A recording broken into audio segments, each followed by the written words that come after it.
é até normal nós acharmos que os inimigos exteriores são os que mais perturbam a nossa tranquilidade e que nos mantêm com os nossos pensamentos obsessivos.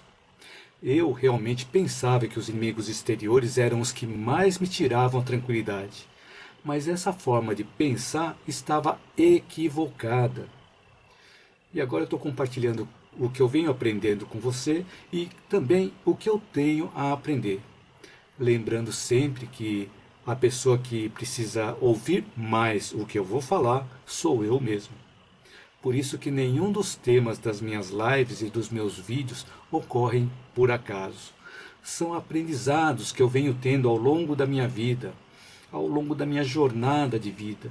E eu compartilho através dos meus vídeos para que, se eles fizerem sentido para você, ou sentido para pelo menos uma pessoa que está assistindo o vídeo já terá valido a pena de ser gravado. Então eu comentei que nós achamos que os nossos inimigos exteriores são os que mais tiram a nossa paz, são aqueles que mais tiram a nossa tranquilidade, a nossa harmonia.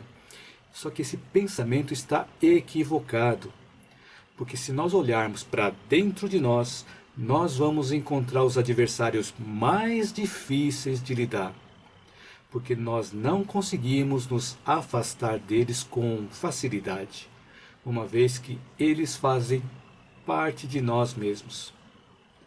Às vezes até tentamos fugir deles, buscando apenas pelas atividades que nos trazem prazer. Mas eles não vão embora, mesmo que nós façamos uma viagem para um local bem isolado.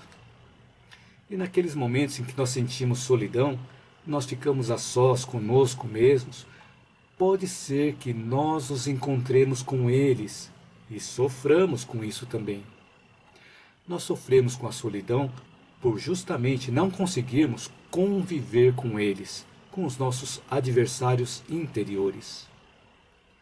E são esses nossos inimigos interiores que nos mantêm por mais tempo nos nossos pensamentos obsessivos e nos nossos sofrimentos emocionais. Então, eu estava falando sobre os nossos inimigos interiores. Então vamos refletir sobre 6 dos nossos maiores inimigos interiores. Um deles, um desses maiores inimigos que nós temos dentro de nós, é o egoísmo, que bloqueia a nossa visão mais espiritualizada e nos impede que nós possamos ver até as necessidades das outras pessoas que estão próximas a nós. Porque o nosso pensamento obsessivo nos faz pensar apenas nas nossas necessidades e nos nossos sofrimentos, e deixamos de nos preocupar com as necessidades e os sofrimentos das outras pessoas. O segundo inimigo que nós temos é o nosso orgulho, que costuma impedir novos aprendizados. Porque com o nosso orgulho nós achamos que sabemos tudo e aí não queremos saber de novas informações que chegam até nós. E como consequência, isso nos leva ao nosso desequilíbrio emocional, que pode se transformar em desequilíbrio até no nosso corpo físico também. E o terceiro desses inimigos interiores é a vaidade. Quando a vaidade aflora em nós, são momentos em que nós estamos superestimando a nós mesmos, nos colocando acima de um patamar que na realidade nós estamos. Mas não apenas nos colocando em um patamar superior, mas queremos também que as outras pessoas percebam isso também. Então existe uma diferença entre o orgulho e a vaidade. É que no orgulho nós achamos que somos melhores que as outras pessoas. E na vaidade, queremos que as outras pessoas nos coloquem em uma posição acima das outras pessoas. Por isso é importante que eu me vigie o tempo todo, tanto na minha forma de pensar, quanto na forma de agir, na minha forma de comportar. Então eu comentei sobre o orgulho, sobre a vaidade, mas tanto o orgulho quanto a vaidade nos levam a desprezar os valores e os merecimentos das outras pessoas. Então o quarto dos inimigos é o desânimo. O desânimo faz com que nós fiquemos na inércia e permanecemos cada vez mais no mesmo lugar, repetindo o mesmo cenário todos os dias, vendo a vida passar de uma forma repetida. Não sei se você já percebeu naqueles desenhos animados mais antigos, onde para demonstrar que o personagem, a personagem estava em movimento ou estava correndo, o fundo ficava se movimentando e esse fundo também ficava se repetindo com o mesmo cenário de fundo. Isso mostrava que o desenho ou a personagem estava em movimento, mas na verdade o cenário estava se repetindo a todo instante lá atrás. Quando o mesmo cenário se repete, nós ficamos na monotonia e, consequentemente, ficamos repetindo os mesmos sofrimentos emocionais todos os dias. É a mesma coisa que se nós estivermos dentro de um carro vendo o mesmo cenário, é muito provável que o carro esteja parado, porque se o carro estiver em movimento, nós vamos ver o cenário mudando também. O quinto desses inimigos interiores é a falta de controle ou a falta de moderação na nossa forma de pensar, na nossa forma de agir, na nossa forma de nos alimentar, na nossa forma de beber. Ou seja, pensar de uma forma descontrolada, sem uma orientação. Ou agir sem um objetivo claro, pensando que uma ação nos tiraria daquela situação. Mas quando nós agimos sem uma direção e sem um objetivo, com falta de moderação, com falta de clareza, nós nos mantemos perdidos, porque não sabemos para onde nós estamos indo.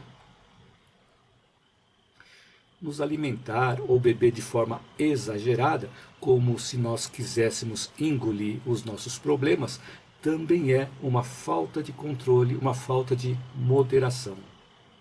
Então essa falta de controle ou a falta de moderação mostra a nossa falta de disciplina e também mostra o nosso desequilíbrio emocional, pois nós estamos nos deixando levar apenas pelas nossas emoções, sem envolver a nossa consciência superior.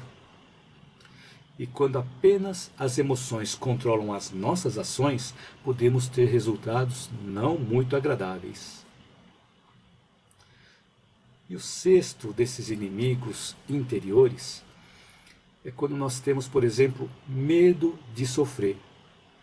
Nessa situação, cada vez mais surgem resistências para que usemos como desculpas que nos desgastam as energias, que desequilibram a nossa mente e nós perdemos as melhores oportunidades de progredir. E essas coisas acontecem quando nós procrastinamos as atividades que temos que realizar. Mas depois, lá na frente, vem o arrependimento por nós não termos feito o que poderíamos ter feito naquela época. E perdemos o tempo e às vezes perdemos o bonde, que não retorna mais. E com relação aos nossos inimigos exteriores, nós temos o apoio dos nossos amigos que nos ajudam a revisar os nossos conceitos e as nossas relações de amizade, nos permitindo buscar por novos caminhos, por novas soluções. Mas, para lidar com os nossos inimigos interiores, nós precisamos aprender a perdoar a nós mesmos. E o perdão sempre surge a partir de um pensamento e de uma ação mais nobre, uma ação mais elevada. E para que nós possamos perdoar a nós mesmos, nós precisamos nos tornar mais nobres do que os nossos próprios inimigos interiores. E para que nós possamos nos tornar pessoas mais nobres que os nossos inimigos interiores, nós precisamos acolher cada um desses inimigos interiores e compreender a forma como cada um deles se manifesta dentro de nós, aprendendo com eles através da busca por autoconhecimento. E à medida em que aprendemos com os nossos inimigos interiores, nós crescemos como pessoas, nos tornando pessoas um pouco mais nobres do que nós éramos antes. Subimos um degrau no patamar e conseguimos compreender os motivos que levaram aos nossos inimigos interiores se manifestarem. Quando nós aprendemos a lição, a nossa perspectiva dos nossos inimigos interiores muda, onde passamos a vê-los como nossos professores, como nossos mestres. E com uma melhor compreensão sobre os nossos inimigos interiores, passamos a entender melhor os nossos inimigos exteriores e classificá-los todos como sendo os nossos mestres. Daí vale a pena lembrar daquela frase que estava escrita no portal de Delfos, na Grécia. Conhece-te a ti mesmo e conhecerás os deuses e o universo. Por isso a importância de nós conhecer a nós mesmos. Quanto mais nós nos conhecemos, mais nós conhecemos também o mundo que nos cerca. Com essa forma de pensar, considerando tanto os nossos inimigos interiores quanto os nossos inimigos exteriores como mestres, os nossos pensamentos obsessivos vão deixando de ter força, pois passamos a ver os nossos inimigos interiores e exteriores com outro olhar, de uma forma mais compassiva e com menos sofrimentos emocionais também. Então escreva um comentário caso você ainda não tenha escrito, para eu saber se esse conteúdo te ajudou, se teve algo que te chamou mais atenção, se teve algo que fez sentido para você. E também para eu saber se eu estou no caminho certo. Se você gostou do conteúdo desse vídeo e acha que ele pode ajudar outras pessoas, curta, compartilhe, divulgue, para que esse conteúdo possa chegar a mais pessoas. E mais pessoas possam assistir. E também que o YouTube, Facebook e o Instagram possam perceber que o conteúdo é relevante e eles também ajudem a compartilhar o vídeo com outras pessoas. Então, gratidão a você e gratidão a todos que me acompanharam até o finalzinho do vídeo. Espero te ver na minha próxima live ou no meu próximo vídeo. De novo, gratidão a você.